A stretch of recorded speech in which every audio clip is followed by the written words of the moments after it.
You know what I just realized? I'm not even in a corner.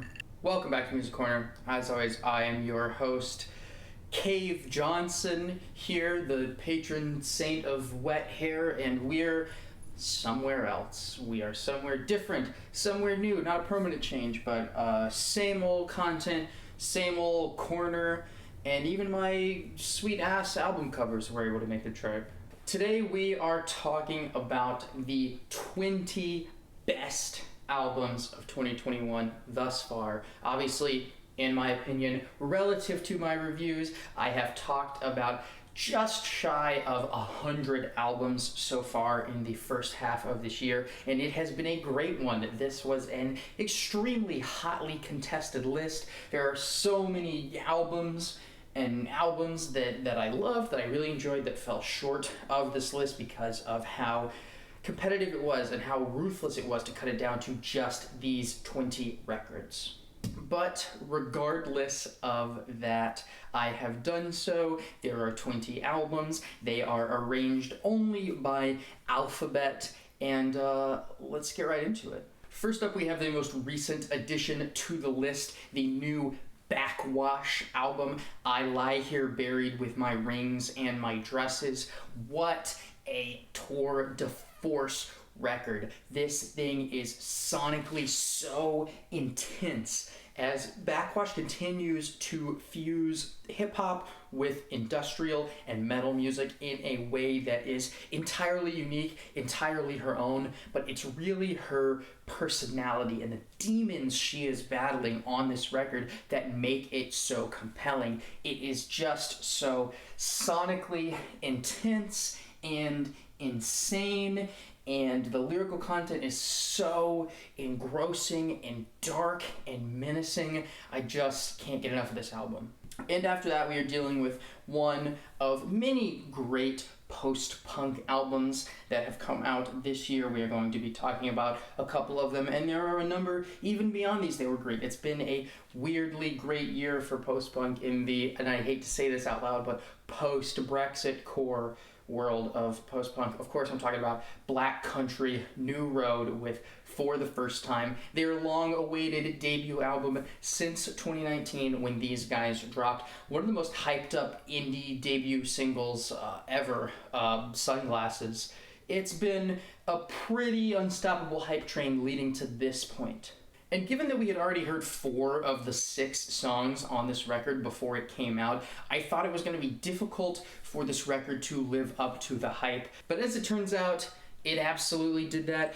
The new versions of some of the early singles sound great on the record. They may not sound better, but they were refreshing and a new take on those songs. And the 2 tracks, instrumental and opus, that we hadn't heard from yet are both fantastic. If you like experimental rock in any capacity, you are going to want to check this out. It is one of the best things I've heard in 2021.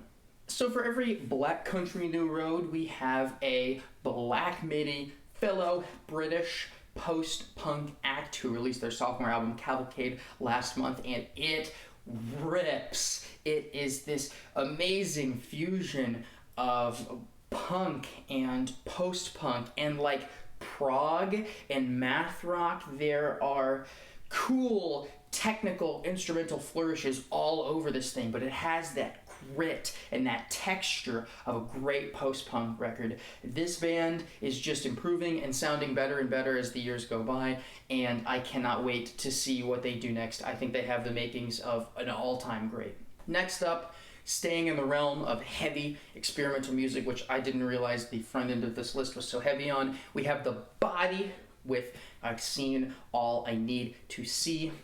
The Body are an extreme metal and hardcore project that I've been following for the better part of a decade now. I like some of these guys' records quite a bit. When they do it well, they tend to do it really, really well. And this is definitely an example of them doing it well. This record is absolutely crushing. The mixes on this album are so dense, and the noise is so fiery and intense and focused that this record just feels like having all of your bones crushed to death for about 45 minutes. With these expansive drums that are just wailing away in the background, and these really, really distant, screamed, like howled vocals that the Body have become so famous for. This is just one of the most sonically punishing but riveting albums I've heard in years, honestly. The fifth record we're going to talk about today comes courtesy of Brockhampton. You know them, you love them. They're back with Roadrunner, and in some ways, this is a bit of a return to form. There's a lot more rapping, there are a lot more bars, there are a lot more bangers on this record than there were on Brockhampton's last album, even when they are ponying up and getting really serious and really personal on tracks like The Light and The Light Part 2. They are doing so with bars, with hip-hop flavored production. This is the most rap Brockhampton album, maybe ever, but at least since the early part of the Saturation era. And with that, I think they flex their talents really well. Kevin is a highlight machine on this record. Every time Dom shows up, he gives some great performances. Bareface comes out of his shell at points on the album, and Matt Champion sounds great time and time again, pretty much wherever he appears. Plus, the band manages to swing a couple great features. Danny Brown, for starters, on Buzz Cut, and a killer JPEG Mafia performance on Chain On. If you're a hip-hop fan and you've been hesitant to explore this record because of maybe some preconceived notions you have about Brockhampton from listening to other records of theirs, this is true to form a rap album, and I think rap fans are going to enjoy it maybe more than they enjoy projects like Ginger and Iridescence. Okay, that's a fourth of the list down, and we have only covered the letter B, but it gets a slightly better from here.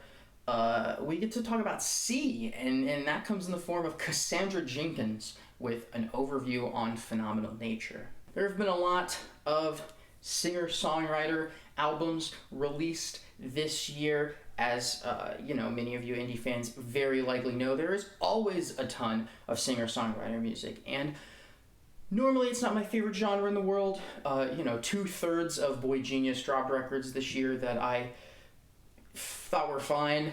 Torres has an album coming up, but really the one singer-songwriter record that has knocked my socks off is this Cassandra Jenkins album, just because it doesn't really sound like anything else in the genre. This is in no way derivative. It is, in fact, the opposite. It is strikingly unique, despite the fact that sonically it is pretty minimalist in its approach. Even the instrumental tracks here are on the reserved side. And that's because what Cassandra Jenkins is doing here isn't so much writing songs to tell stories. She is telling stories that happen to come in the form of songs. And these stories that she's collected are sometimes hers, sometimes other people's, but whenever she emerges on this record, whatever she is about to say is crucial, is essential, every single time she opens her mouth on all of these tracks. So yeah, this thing is not going to blow your speakers out like some of the other records here, but the nuances are beautiful, they are fascinating, they are incredibly engaging, and this has been one of the albums this year that I've just been inclined to return to over and over and over again, because every single time I hear it, it feels like I am falling more in love with its charming lyricism and songwriting and the beautiful, subtle performances from Cassandra herself and from everybody else involved. Staying in the indie realm, we have a new record from legendary 2000s underground indie act Clap Your Hands Say Yeah, the album New Fragility, and this is the freshest, most vibrant and exciting I've heard this band in a long, long time. The songwriting here is poignant, it is punchy, it is often catchy, despite some of the lo-fi elements that it has to it. What this band is doing, or what remains of this band is doing, is really dialing back the clock in a way that people who are fans of the original era of indie music that birthed Clap Your Hands Say Yeah are going to be really, really excited about. So if you've passed on this record because it's been so long since you heard this band do something that really blew you away, I highly recommend going back to it, because I think you're going to be really, really impressed by what they conjured up. Next up, we have probably the most straight-to-the-point record on the entire list, Conway The Machine with La Maquina. Last year, I fell pretty heavily in love with projects from Buffalo rap collective Griselda's members Westside Gunn and Benny the Butcher, but I was not quite as enamored with Conway's release. I was hoping going into this year that from Conway we would get a project that really established him as just as much of an artistic force as the other Griselda members, and his project earlier this year didn't quite do that. La Maquina does. This record is simple. It is familiar. If you are a fan of Griselda, of conscious and hard-hitting and street-heavy narrative hip-hop, this is going to be right up your alley. The beats here hit hard. There are some killer features. Conway is not reinventing the wheel here, but what he's doing is just performing really, really well, lyrically and sonically, and in his beat choices and feature choices. This is just a record that shows off what Conway is capable of, and I really enjoyed it. Next up, we're jumping to one of the most universally acclaimed albums of the year. In fact, I might go as far as to say it is the most critically acclaimed album of the year so far, and for good reason. It is Promises, collaborative record between experimental electronic music producer Floating Points, legendary jazz saxophonist Pharoah Sanders, and the London Symphony Orchestra. This thing is a 9-movement, abstract, jazz, electronica, neoclassical fusion. It is a composition that interpolates a number of different things from the many talents that are assembling it, and it is just brilliant. It is beautiful, vivid, absolute bliss, butter on the ears from start to finish. And not to say this thing is just beautiful sounds like it's an ambient album. The compositions here are extremely compelling, even in the moments where they are minimalist or spread apart in a way that leaves a lot of open and empty space in these tunes. Everything that pops up on these movements sounds fantastic. It sounds great. The performances are great. The songwriting is great. If any kind of instrumental, neoclassical, or abstract music appeals to you, you have to listen to this thing if you haven't already heard it. It may be a bit of a challenging record for some people who are not really used to consuming music in this sense, but I think part of the striking beauty of it is going to make it a little bit easier to swallow than most difficult compositions of its nature would normally be. So if you get the chance, do yourself a favor and give the record a shot. Okay, here at the halfway point on the list, Godspeed You Black Emperor, Godspeed at State's End, the highly anticipated return to form that people have been hoping for from Godspeed You Black Emperor for a long time. Depending on who you ask, it has been maybe about 10 years or something closer to 20 years since the last really great Godspeed You Black Emperor record. In my opinion, I would say this is their best album since Hallelujah Don't Bend Ascend. And they pull that off with two of these really grand, dense compositions that we have kind of come to know the band for in a stylistic way that they assemble their track lists.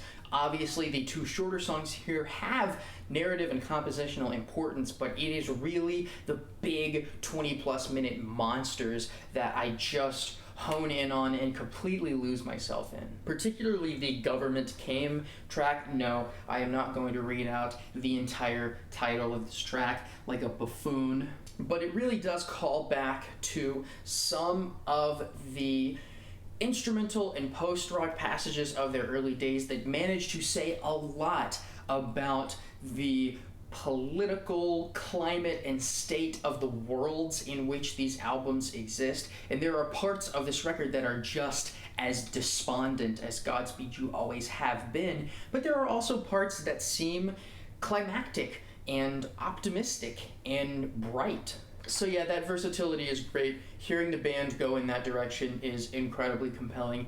If you like post-rock of any kind, you've almost certainly already heard this album this year, but if for some reason you put it on the back burner or skipped it, I think it's going to live up to whatever expectations you may have for it. So the first album on the back half of the list, we're talking post-punk. Once again, Iceage, Seek Shelter. For about a decade, Iceage have been delivering compelling, hard-hitting, dynamic, lyrically interesting, and often politically charged post-punk. They do it again on Seek Shelter. If you've ever liked an Iceage record, you're probably going to like this album. It is once again a triumph from a band who is extremely consistent in their level of execution. While I wouldn't call this the freshest or boldest post-punk you're going to hear this year, it does the fundamentals extremely well and definitely deserves to be heard. Next up, we have Lana Del Rey dropping some more pop excellence, Chemtrails over the Country Club. I wouldn't call it lukewarm because I gave this album a very good review, but I was a little bit hesitant to throw tons and tons of praise at this thing when it came out, but with a few months between its release and now, I have fallen more in love with it than I ever imagined I would be. The songs here that I liked have become some of my favorite tracks of the year, and even songs here I was a bit mixed on, with consecutive listens just sound better and better and better. Lana really has this stuff down to a science. She is executing it expertly, and with another album potentially on the horizon in just the next few coming days, I don't know, she could once again find herself dominating a year-end list of mine, and at this point, that would be no surprise to anyone. Next up, we've got Lost Girls, and no, I am not going to try and pronounce the title of this album because I think it would just be embarrassing for everyone involved and probably offensive. This is a Jenny Hval side project, and I have been a huge fan of Jenny Hval for years and years and years now, and I even enjoyed the Lost Girls EP that debuted this side project. So when this record was announced, I was really looking forward to it, and it lived up to the hype.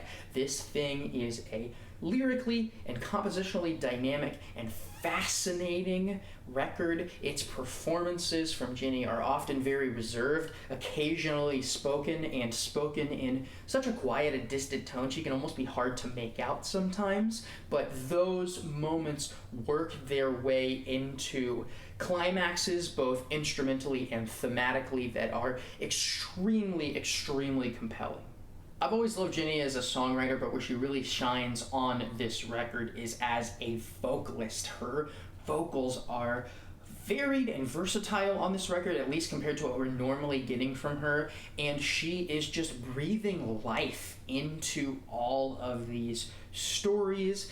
Despite how abstract some of the lyrical content can be, it feels so concrete when it's spoken from her. It's hard to use genre labels to describe this record, but if any of what I've said has piqued your interest, I do recommend it. Next up, we've got Nick Cave continuing his longtime collaboration with Warren Ellis, who worked on many a Bad Seeds project with their collaborative project Carnage. Carnage is a bit interesting.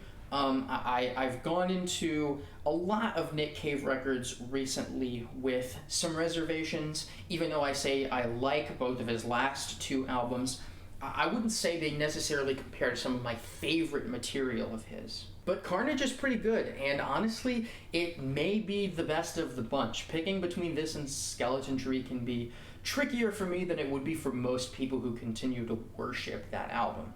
But yeah, I just see Carnage as being this really grand and kind of loud presentation of Nick Cave's dejected, harrowing chamber rock sound. The stories and the lyricism on here are obviously a highlight, just as compelling as ever, but the instrumentals that are assembled for Nick to deliver them over are just as excellent, compelling, expertly arranged and executed. And for a veteran of the music industry, the way that Nick Cave is to continue to reinvent himself and to conquer new ground and new sounds is just very, very impressive.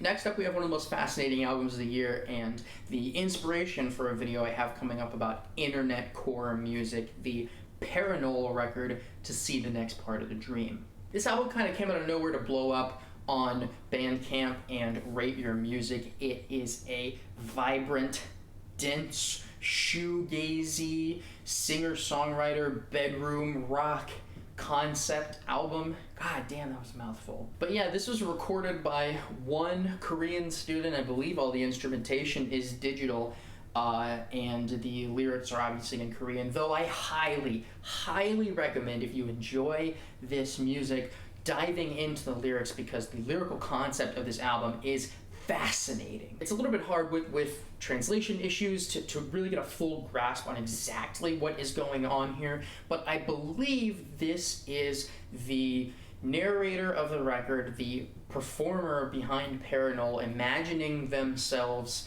as 10 to 15 years older and just being kind of a loser, a wanderer, someone with nowhere to go, someone who is dejected, depressed.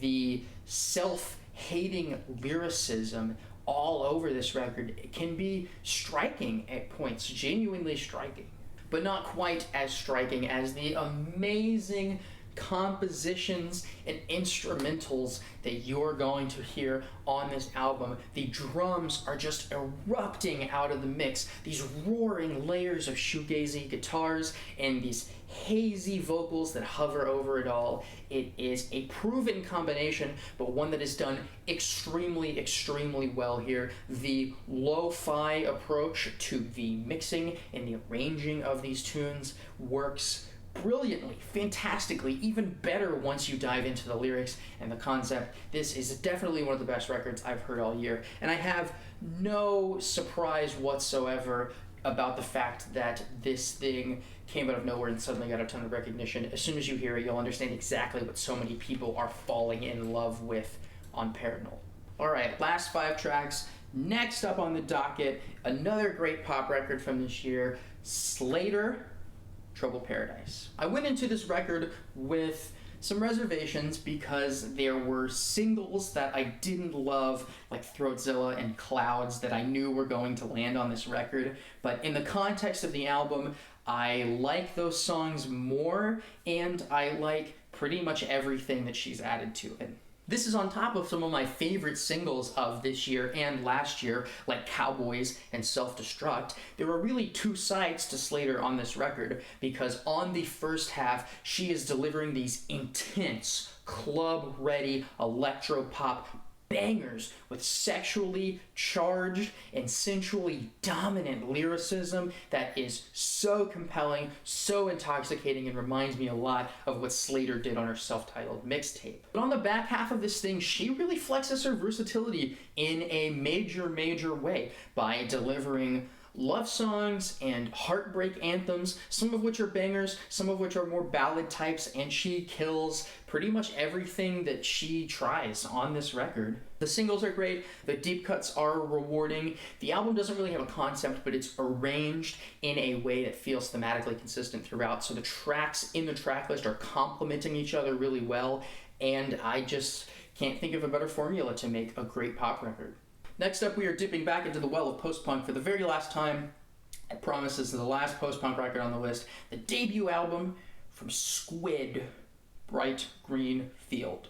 And despite the fact that there's something extremely satisfying about saying the word squid out loud, this band, Squid, has come out of the same kind of scene as Black Midi and Black Country New Road, and they have perhaps the most intense, maybe, performance style of all of these groups. While Black Midi may be a louder band, the attitude of Squid is intoxicating, feverish, and straight up punk in its ethos. Listen to a song like Peel Street, and you will see the combination of post-punkian, technical, and dense instrumentation paired with a very, very punk approach to lyricism and performance style. The shouted vocals all over this record are fantastic. A couple of the vocal guests that get brought onto some of the best tracks, like Narrator, are killer and only add to the spiraling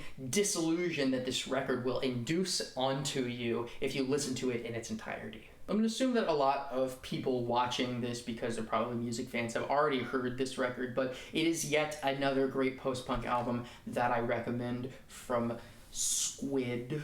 Next up, another record that I assume a lot of people are going to be familiar with, the new St. Vincent project, Daddy's Home.